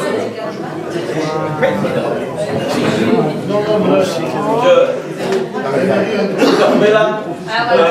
On va essayer de recentrer le débat, si vous voulez. Là, on est parti sur un débat qui est très intéressant, mais qui est généraliste, hein, vous êtes d'accord Moi, je vais être un peu général, simplement pour dire aux commerçants qui sont présents, montez vite une association.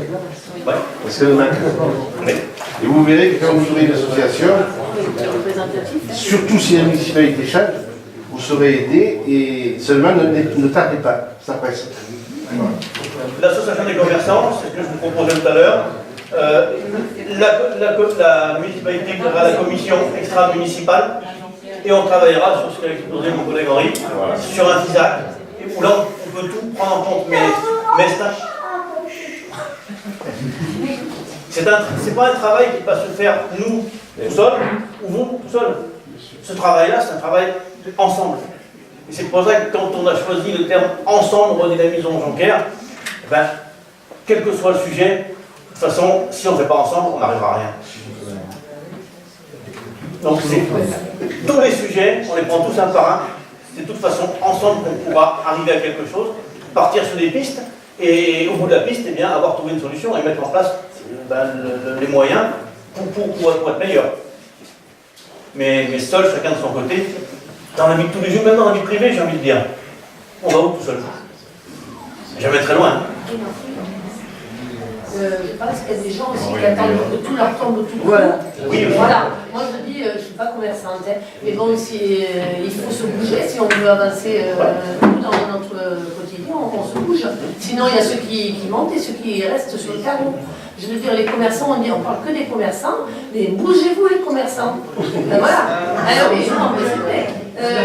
S'ils attendent des aides et qu'ils attendent que les clients viennent, C'est pour ça que nous on propose de travailler ensemble. ouais, pour faire des animations. Mais non, mais il faut que déjà les commerçants soient motivés. Je vais rebondir parce que là, Allez, rebondis. il y avait organisé le week-end dernier le deuxième salon de la rencontre littéraire à Jonquière. C'est à peu près 3 mois de travail pour trouver 25 auteurs et pas forcément des locaux, parce que j'ai un auteur qui est venu de Paris, qui est des amis de Paris. Donc il y a eu 80 personnes sur le salon. Donc, je pense qu'au niveau investissement pour faire vivre la commune, et là on parle du coup de la culture, c'est quand même de la culture, il y a du commerce derrière parce que j'étais présent et je vendais les livres, certes, mais c'est aussi de la culture derrière. 80 personnes sur 2 jours de manifestation, il faut aussi arriver à mobiliser les Jonquiérois et les Jonquiéroises. Alors il y a des informations dans les villages alentours qui étaient passées, mais ne serait-ce que pour faire déplacer le Jonquiérois et la Jonquiéroise, c'est quand même aussi compliqué. Il y a eu, non mais il y a eu de l'affichage, il y a eu de la distribution de tracts, il y a eu une information radio, il y a eu une information dans les journaux locaux. Au niveau couverture médiatique, c'était quand même assez important. Dans les rues, les enfants. Alors les enfants, surtout là, je remercie la municipalité, elle s'est chargée d'informer tous les parents et tous les enfants qui avaient des comptes. L'après-midi, elle a fait passer des mots, donc les parents les ont vus, certains parents ont dit qu'ils avaient vu dans les cahiers les mots, donc il y a eu un jeu de communication important. Après, il faut aussi que la population soit réceptive à tout ce qui peut être proposé. Et là, du coup, même si tous les commerçants sont volontaires et font des animations, on parlait du marché de sans d'information, sans communication, c'est vrai. Il n'y a pas forcément une bonne communication. Excusez-moi, mais c'est peut-être la manifestation de malaise. Ah oui, peut-être aussi complètement. Qui se manifeste par un refus à des voix des personnes qui savent donc c'est politique. Et changement de mentalité. Ça, c'est pas fait de ce quand on a la journée pour le reste de la semaine. Ça s'organise ensemble. Il n'y a pas quelque chose à organiser comme Cédric, il n'y a pas beaucoup à Non mais,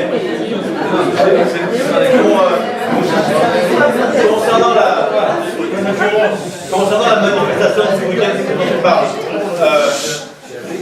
je crois que la solution comme ça à l'instant T, je crois qu'il faut, voilà, ça aussi il faut travailler, chercher pourquoi. Il y a des raisons. Et après il faut trouver le remède à ça. Et ça ne va pas être les commerçants de leur côté ou les élus de leur côté. On en parle ensemble, on met tous à table. Voilà ce qu'on a fait, voilà le problème. On soigne comment? On soigne avec quoi?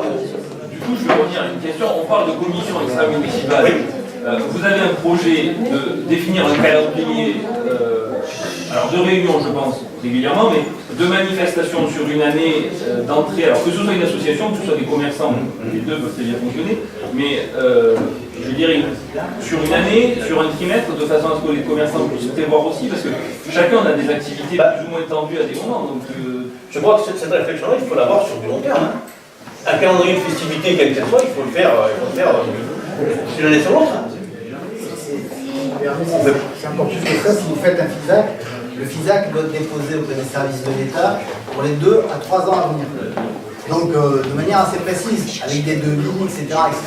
Donc évidemment, le travail en amont pour définir les actions est très important, parce qu'après, c'est pas inchangeable, mais c'est compliqué à changer une fois que les dossiers sont au niveau, sont traités au niveau du ministère.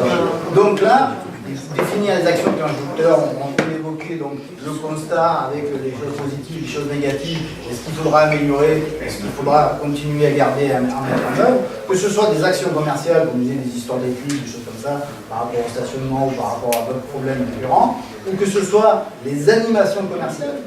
Qu'est-ce qu'on fait comme animation commerciale? Eh bien, bon, voilà, il y a plein d'idées, je suis persuadé ici, vous avez un terroir, vous avez justement les vignes, je crois que ça aussi c'est une force locale, il faut s'appuyer dessus. Je veux dire, de mettre en rapport comme ça des producteurs avec du commerce, ça semble une évidence, hein, dans le développement économique. Donc tout ça, c'est des actions que vous allez prévoir à l'avance, planifier, quantifier, budgéter. Parce que derrière, on reviendra toujours et vous reviendrez toujours à la même chose. Et ce que vous évoquez par rapport à votre animation au niveau donc ça, c'est que la communication, ça a un coût. Ça a un coût. Moi je peux vous dire aujourd'hui, je gère un FISAC d'1,5 million, il y a les 2/3 qui sont pour de la communication. Voilà, c'est pas, je ne vais pas dire c'est bien, c'est pas bien, mais c'est important. Si vous voulez faire une manifestation qui peut paraître en elle-même simple, moi très souvent le coût de la communication est bien supérieur à la manifestation elle-même. C'est comme ça, parce que vous voulez avoir du 4 par 3, vous voulez avoir de l'internet, parce que faut y penser aussi, hein, la communication sur internet c'est très important aujourd'hui, les réseaux sociaux, etc. Donc derrière, il faut passer par des professionnels. Derrière, ça a un coût. Et si vous voulez faire quelque chose qui va être réussi, si vous ne faites pas de communication avec, même si l'animation elle-même est superbe, ça n'aura pas le même retentissement. Enfin, après, il faut cibler cette communication. Si vous visez les clients, si vous visez les villageois, parce que là, bon, c'est une émission culturelle, c'est un peu particulier. Mais voilà, si vous voulez faire un jour une foire XY, si derrière vous ne faites pas une grosse campagne de com, ça ne donnera pas grand-chose. Par contre, ça va être planifié dans le temps. Et déjà, dans le dossier FISAC, vous allez dire, la foire du vin, par exemple, j'avance un peu comme ça, foire du vin à telle époque de l'année, ben voilà, le budget d'organisation c'est tant, le budget comme c'est tant, qui va faire et quoi et qu'est-ce. Il y a des fiches actions, c'est pour ça que je vous dis, l'intérêt du FISAC au-delà de la subvention de l'État, c'est bordé. C'est clair pour tout le monde, et derrière, effectivement, l'aspect planification est complètement régulé dès le départ. Parce que quand on fait l'association des commerçants, Bernard en a dit un mot, je crois qu'il en parle avec connaissance de cause et tout le recul qui va avec, c'est le point de départ. Et c'est le point de départ de cette force pour avancer. Et ça a été le point final que de la dissoudre. Mais bon, cette histoire, c'est comme ça, on ne va pas rentrer dans le temps, maintenant on va aller devant. Ça permet juste, dans certains cas, de pouvoir mieux régner quand on a réussi à diviser. Voilà. C'est ce que j'ai envie d'en dire, moi, en tout cas. Et c'est ce qui a été réussi. Et moi, je dis, on va faire l'inverse maintenant. Il faut refédérer. Si vous êtes en association, commerçants, artisans, tous ensemble, vous serez forts. Et si nous, élus, on est avec vous, on sera encore plus forts parce qu'on va travailler ensemble. Ça, c'est pour le commerce et l'artisanat. Mais c'est pareil pour le monde de l'entreprise, c'est pareil pour le monde de l'agriculture, viticulture, c'est pareil pour toutes les activités professionnelles, pour l'entreprise en général. Il ne faut pas qu'on se renvoie la balle et toujours dire c'est la faute de l'autre. Ou quand on parle d'installation d'une entreprise à Jonquière, eh bien on prend du territoire Jonquière puis on dit qu'il faut aller voir Rochebonne. Ah non. Ah non. J'ai envie de dire qu'aujourd'hui, vous allez voir le maire en place. Pourquoi quand on va voir le maire de Jonquière, on connaît un chef d'entreprise, comme le bâtiment, on nous dit qu'il faut aller voir Rochebonne. Jonquière, c'est Jonquière. Qu'est-ce que ça veut dire ça? Le maire de Jonquière envoie les clients à Courtison. Qu'est-ce que ça veut dire ça? Je sais pas. Je comprends pas, moi. Il se décharge du fait qu'il a créé cette zone Manche Blanche 1 et 2. C'est une zone donc, intercommunale en termes de compétences. Hop, ça l'arrange bien. Le développement économique de la CCPRO, il est intercommunal. Il s'en décharge, ou sur la Rochebonne, ou sur la CCPRO. Comme si un souci n'est pas responsable. Et il est au courant de pas grand-chose. Ouais. Voilà, en plus. Non, Chantal, c'est pas normal. Eh ben oui, mais Chef d'entreprise, c'est pas ça. Ça l'arrange les bords, ça marche pas. Et j'aurais envie de dire qu'au pire des cas, si tant est que ce soit, il y a raison de vous dire d'ailleurs Rochebonne. Sa démarche, c'est de vous dire on va ensemble. Ah, mais il est venu avec moi, oui, tout à fait, il est venu avec moi. Et moi normal alors. Il a pris le rendez-vous, D'accord. mais bon, ça n'a pas abouti. Chantal, Il n'y a rien eu. normalement, bon, un maire, il doit pas aller voir un maire voisin. Ah, mais non, mais Tu vas voir le maire, tu vas voir Bompard à Orange. Ouais. Il ne t'enverra pas au maire de Jonquière, au maire de Courtisan. Il t'en trouvera de terrain, t'inquiète pas. T'en trouveras. Voilà, tu commences à dire. Donc, ces problèmes-là, il faut qu'on les règle, il faut qu'on travaille ensemble. Donc pour revenir à ce qu'on disait, quels que soient les secteurs, eh bien, travailler ensemble, il faut se fédérer. Pas rester seul dans son coin. Et malheureusement, pour conclure sur ce titre-là, je dirais que remettons les choses dans l'ordre, remettons-nous autour de la table, remettons-nous au travail, redynamisons Jonquière, qui en a besoin. Jonquière s'endort, Jonquière ça roule rien. Les dames qui vous sont laissées. Oui. La dernière.